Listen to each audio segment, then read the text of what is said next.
మూడోసారి మన దేశ ప్రధానిగా మోడీ ప్రమాణ స్వీకార మహోత్సవం అంగరంగ వైభవంగా జరిగింది.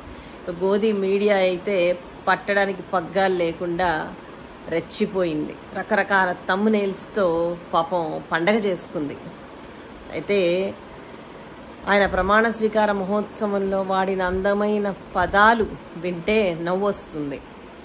ఆయన చేసిన డ్రామాలు, రాజ్యాంగ పుస్తకాన్ని కళ్ళకద్దుకోవడం, అంటే దీనికంటే ముందు ప్రమాణ స్వీకారోత్సవానికంటే ముందు కళ్ళకద్దుకోవడం, నుదుటికద్దుకోవడం చూస్తుంటే నవ్వొస్తుంది.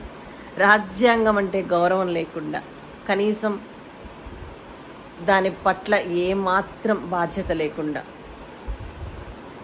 10 ఏళ్ల పాటు రాజ్యాంగాన్ని అపహాస్యం చేసేలాగా, ప్రజాస్వామ్యాన్ని ఎగతాళి చేసేలాగా పరిపాలన చేసిన ఈయన ఈరోజు రాజ్యాంగాన్ని ముద్దాడుతుంటే నవ్వాలా, ఏడవాలా?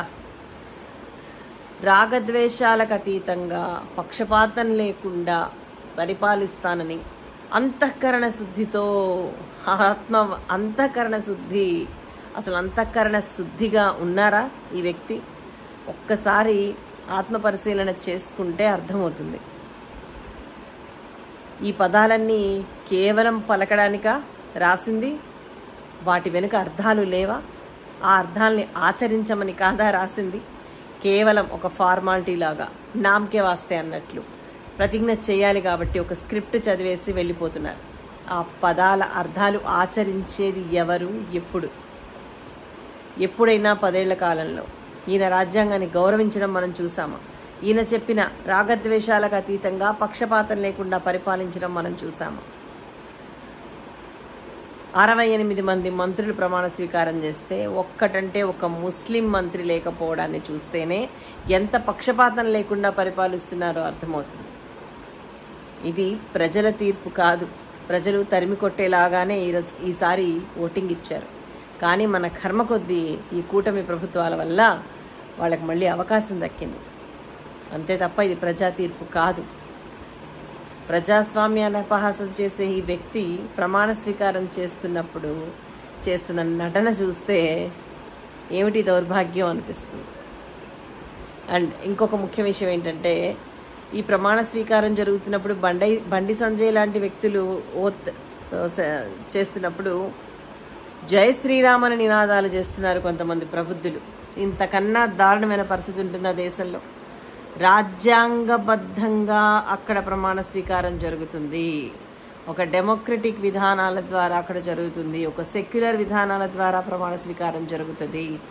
అక్కడ సుప్రీమో రాజ్యాంగం మాత్రమే, రాజ్యాంగానికి మతం లేదు అన్న కనీస జ్ఞానం లేకుండా అక్కడ కూర్చున్న జనాలో, బీజేపీ భక్తులో ఎవరో తెలియదు కానీ జై శ్రీరామ్ నినాదాలు చేస్తున్నారు. ఎంత సిగ్గుచేటు, ఎంత నీచమైన మనస్తత్వం, కనీసం మర్యాద, పరిజ్ఞానం, జ్ఞానం లేని మూర్ఖులు అక్కడ కూర్చొని ఉన్నారు అని అర్థమవుతుంది. సో ఇది మన దేశం పరిస్థితి. సో ఇలాంటి వాళ్ళని మళ్ళీ మనం ఎంచుకుని ప్రధానమంత్రి పీఠం మీద కూర్చోబెట్టి మళ్ళీ దాన్ని సెలబ్రేట్ చేసుకోవడం, ఇది నిజంగా ప్రజల అభిష్టమేనా? ప్రజలు మళ్ళీ ఈయన కోరుకుంటున్నారా? మాకు వద్దు మహాప్రభు అని చెప్పినా కూడా మళ్ళీ కర్మ పట్టినట్టు, మనుషులే లేనట్టు, ఏదో దౌర్భాగ్యంలాగా అంతమంది సమర్థులైన నాయకులు ఉండగా బీజేపీలోనే ఈయననే మళ్ళీ ప్రధాని ఎందుకు చేస్తున్నారు? ఎవరికి భయపడుతున్నారు? దేనికి భయపడుతున్నారు? అర్థం కాని పరిస్థితి. ఎందుకు మోడీనే ప్రధాని కావాలి? సరే, బీజేపీ గెలిచింది, ఎన్డీఏ గెలిచింది, మరో అభ్యర్థి లేడా? ఈయన ఏం ఓడబీకాడనే 10 ఏళ్ళు మళ్ళీ మోదీ ఆయన ఇమేజ్ని బిల్డ్ చేసుకోవడానికి తప్ప దేశాన్ని ఏం బిల్డ్ చేశాడు? మళ్ళీ దీని పేరు మోదీ 3.0 అట. ఏంటి మోదీ 2.0లో ఏం జరిగింది? 1.0లో ఏం ఒరిగింది? ఇప్పుడేం ఒరుగుతుంది? ఆలోచించాలి జనాలు.